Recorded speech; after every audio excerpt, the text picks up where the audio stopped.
As many of you will know, we live in France, and the devastating fire at Notre Dame Cathedral really hit to the very heart of this fine country. I don't really know what caused it and what happened, but just as my videos about why the Miami Bridge collapsed, or the learning videos I made with you about the Boeing MAX 737 series, let's look at some of the known facts and dispel some of the myths about this beautiful 800-year-old cathedral, which was really devastated.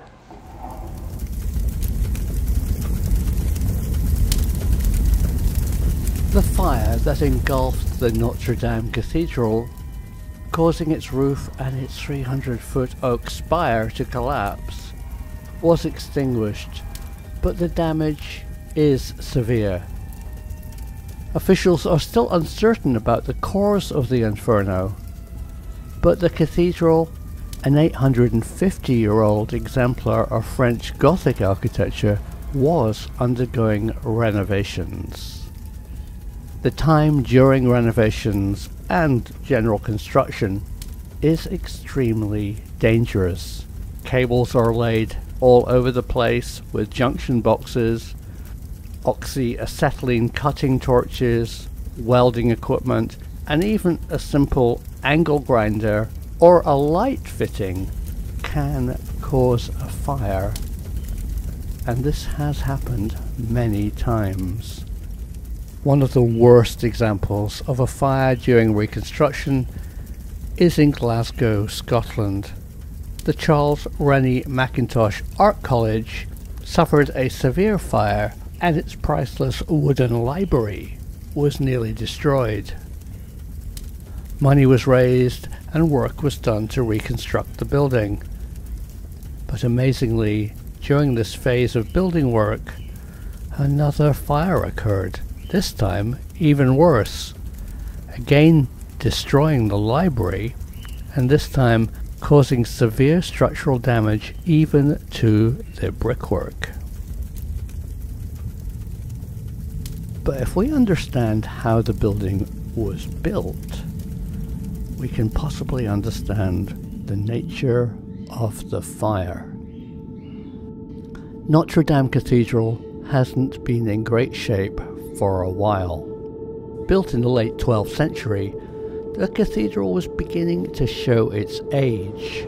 Pollution, weathering, and acid rain stained and pitted its walls, and there were conflicts over who should pay for its upkeep, delaying much needed maintenance, like removing the flammable dust from the roof structure to prevent it drying out.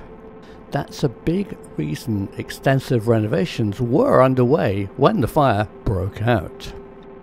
Though most of what we see from the outside of Notre Dame is stone and glass, much of the inside is buttressed by timber. Builders harvested more than 5,000 oak trees across 52 acres to build beams, trusses and reinforcements for the stone structure and to hold up the roof. The trees themselves were 3 or 4 centuries old when they were harvested. Effectively, the cathedral is just walls, and to span the roof, it's made of wood. The wood structure in the roof is so complicated that in French it's called a forêt or a forest, made up of hundreds of ancient, dry oak beams. After the fire, it was clear that almost all the interior wooden structure had been lost, but the stonework survived. The combustible nature of Notre Dame was in the roof structure, which is more than 100 feet off the ground. The cathedral spire reached up more than 300 feet and was made of wood. The firemen's hoses could not spray water that high, and it was very difficult for firefighters to access the roof. because to get up there they had to climb up very narrow and winding steps. The suggestion of airdropping thousands of pounds of water onto a fragile building was insane. This would have completely destroyed the rest of the building and was immediately rejected. Greg Favre, a French firefighter, said, "Even our aerial waterways could not reach the roofline. It is difficult to see how they would get an angle where the water would put out the fire. It was just too high. The only answer was for the firefighters to go inside." The good news, French President Emmanuel Macron vowed to restore the cathedral. He said, "We will rebuild Notre Dame even better than it was before." Now this is my humble opinion of what really went wrong.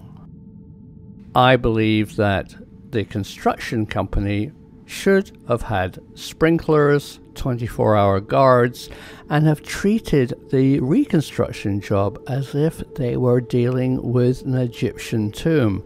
The building was so valuable, and the fire occurred when nobody was there. Sure, they had some fire detection equipment. A sprinkler system really might have helped. And just as another note, this wasn't the first time that Notre Dame has been severely damaged. In the 16th century, rioting Huguenots, who are Protestants, nearly destroyed the building. During the French Revolution, angry crowds sacked the building and decapitated the statues. And on a personal note, we live in the southwest of France where there are many sculptors and artisans. Amazingly, the bronze statues from the roof of Notre Dame were moved down to the Dordogne just a few weeks before the devastating fire. These have been saved and are currently under renovation. The fire, however, is a reminder that for this and for every ancient monument, we still have to prepare for a once-in-a-century disaster. Thanks for watching, and I hope through discussion in the comment box below and future updates as we find out exactly what did happen, and looking at the amazing work that will happen to reconstruct the cathedral, we can carry on and learn more.